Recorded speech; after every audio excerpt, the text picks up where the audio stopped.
Alright guys, it's the holiday. I texted Austin, let him know that I am gonna be on my way to work.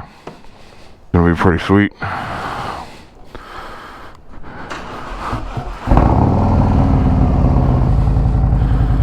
Ooh, it is a foggy day, and it's like morning time. What the heck? I know a couple of you guys are gonna be like, oh, riding in the fog's dangerous. It's like, yeah, it can be.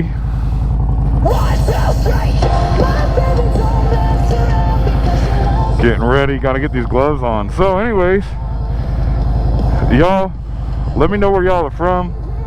Oh, you can put it in the comments down at the bottom. I'd be interested to see.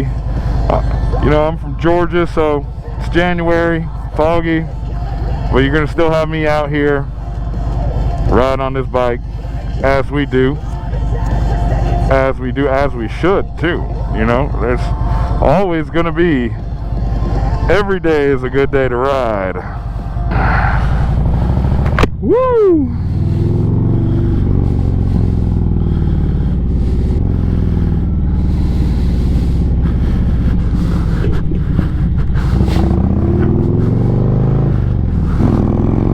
You guys, I ride daily, so this is just inevitable for me. Like, this is something, I remember the first time I had to ride in the fog, I think it was actually nighttime, and I was like, oh man, and I was like, man, is this really what I signed up for? And now it's kind of just like, oh yeah, it's foggy. My wife's like, it's foggy, and I was like, yeah, I know. I was like, it's fine. I was like, I'll be careful, I'm not gonna do no 100. A few moments later. Here we go. I'm going to be very conservative today. You're going to be looking for oil spots on the ground. I like to stay to the pavement that doesn't look wet, personally. Once it starts torrential downpour, then, you know, just stay out of the oil spot in the middle and you should be fine. But if you're a new rider, and you're just joining us on this channel, you know, I would say that if you're looking for advice and you want to ask me some questions, you can leave them in the comments, but here's some common ones. It's like, what bike should I buy? Well, you should buy the bike that fits you. You know, look at the one that got you in the bikes first. Because if you get anything else based on a recommendation from another person, you're not going to love it. And then you're going to want to trade it in, or you're not going to ride, and you're going to be like, oh, this is a waste of money, waste of time. Look at the bike that got you in the bikes first. Like, be like, I want a motorcycle. If there's not a specific bike, like say it's a Fat Boy or a Road Glide. A Road Glide was what got me into motorcycles. I saw King of the Baggers, and I saw all these stunt riders on these big bikes, and I was like, man, that's what I want. I want a Road Glide. Any bike that you wanted before you got interested in the bikes, look at those bikes first. You know, specifically that model, like the bike you saw yourself riding. First off, take the MFS course. Take a MFS course. Any MFS course you can get your hands on. That is going to be the greatest thing you're going to want to do. Now, secondly, once you've been riding for about 2 years, go back and take the advanced MFS course. You're going to take that on your own personal motorcycle though. So understand that if you drop it, that's on you. Second thing for newer riders, man, you know, you're probably thinking, well, I don't want to get a big bike. Get a bike that fits you for your size. Like, I've seen literally a 6'2", 6'3" guy who's 200 pounds and go, I don't want a big bike. And I'm like, you don't want a big bike? I was like, you're a big dude. What you mean you don't want a big bike? Like, you're gonna look weird. And not only gonna look weird, you're gonna be uncomfortable. A lot of this is, if you want to get into this hobby, you want to do it and be comfortable at the same time. Now, I'm all about performance. Like, you know, I've put a lot of engine modifications into my Road Glide. Oh my gosh, this lady right here, dude. Just get out of my way. I'm at a lane split through her.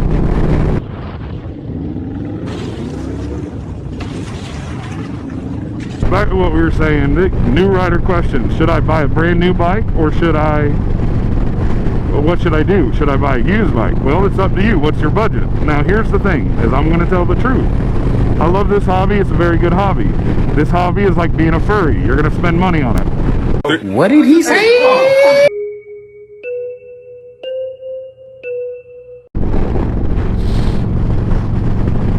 If that's what you want to do, then what you're going to need to do is put some money back for maintenance. You're going to want to make sure you have enough money for maintenance. An oil change on a bike is going to cost you anywhere from $87 to about $125 if you do it yourself. And then when I say oil change, I mean a 3 fluid swap or 2 fluid swap, however you guys do it. But that's going to be your engine, transmission, and primary. Some bikes, you know, the transmission, primary all have the same reservoir, whatever. Some don't. But yeah, so for your, on a Harley or an Indian, something like that, a 3 fluid swap, you're gonna want, it's gonna, for the kit, and I buy the box, comes with everything in it. It's very easy to do, but if you're gonna pay somebody to do your service, then you're gonna be looking at like anywhere from $400 to $600 every 5,000 miles. So again, you can buy the new bike, spend the money on the payment, and for the first 3 years not have to worry about any oil changes, maintenance, breakdowns, anything like that. Or you can buy a used bike and just, you know, hey, say you like turning wrenches, that's totally cool. I'm a little bit of both. I wanted a warranty for the big stuff that I can't fix, and for the little stuff that I can fix, I do it myself because I like turning wrenches. I have completely disassembled this bike that we are riding on, and you can see I'm doing pretty good speed on it. I'm kind of not even really in it, but I've completely disassembled this bike and put it back together. So, you know, I know a good bit about this bike. I don't know what all the parts are called, but I know how to get to them. If you could tell me what it is, you know, if you tell me where it's at, what it is, I'll probably know the part I can get to it. Not an issue. Now, but I'm not like a motorcycle mechanic by any means. I just kind of, I had to do my lighting kit, I had to disassemble the motorcycle to do it right. New rider questions. So we covered which bike should you buy. First is like check the bike that inspired you. Secondly, go ride a bunch of bikes before you do anything, and take the MFS course. That way you have a license so you can test ride the bikes on the road. Sitting on a bike at the dealership, riding it around the parking lot is not going to tell you if you like it or not. You need to take it out on the interstate. Even if you don't plan on doing interstate riding, at some point that back road is going to be closed and you're going to have to get on the interstate, or you're going to want to get home a little faster than normal. That's kind of like what happened with the Heritage and me. The Heritage was great for the back roads, but I really didn't enjoy it on the interstate as much. 90% of my riding is going to work, and it would take me almost an hour and a half to get to work on the back roads. So it's maybe 45 minutes to work on the interstate. Plus, on the back roads, I'm running risk of getting tickets because we got a lot of red light cameras and speed cams. So if you're riding and you're doing over the speed limit, there just may be a camera on the side of the road, mostly in a school zone, and that thing will get you. Let's get it.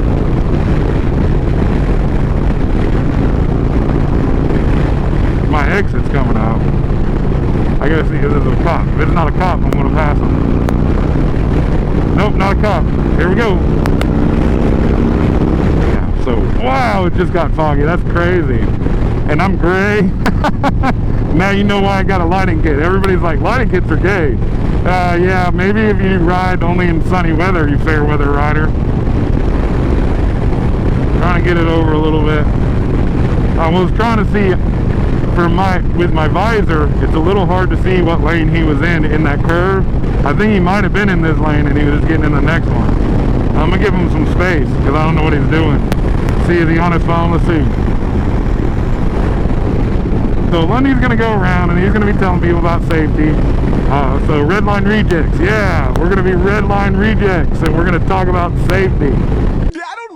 Once when I was 7 years old, I sat on a banana, and of course, that changed my life. If you're wondering if my bike is fuel efficient, it's not. We were full when we left the house, but I guess I was in it for a little bit there.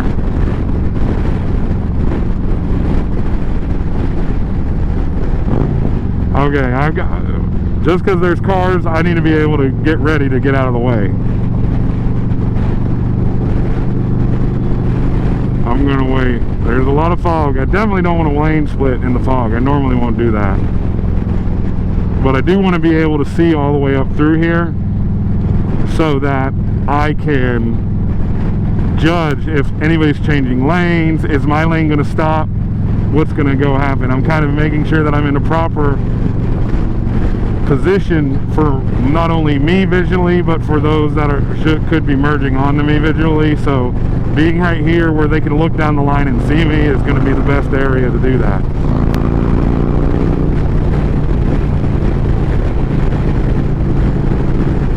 And so now I'm in a good gear. I'm waiting on these guys to go. We're good to go. See, he almost merged on me. You saw him jerk his wheel over. For me, I'm going to stay to the outside. Big turn.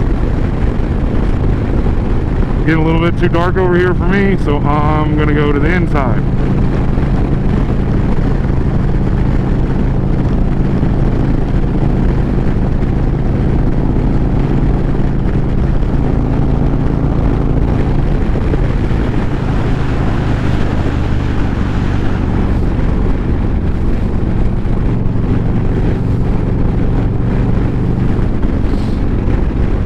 That was fun. I mean, we couldn't go too much because one, it is pretty wet out here, and two, there's other cars around. I would have probably gave it a little bit more if there was nobody else around, and I definitely would have gave it a lot if it was dry. But well, that'll be for another day on another episode. So we're almost to work, guys. I'm about to hit Moreland Avenue. I want you guys to have a good day and hope you enjoyed the video. Please like, share, subscribe. My YouTube definitely needs the help, and so does my Instagram.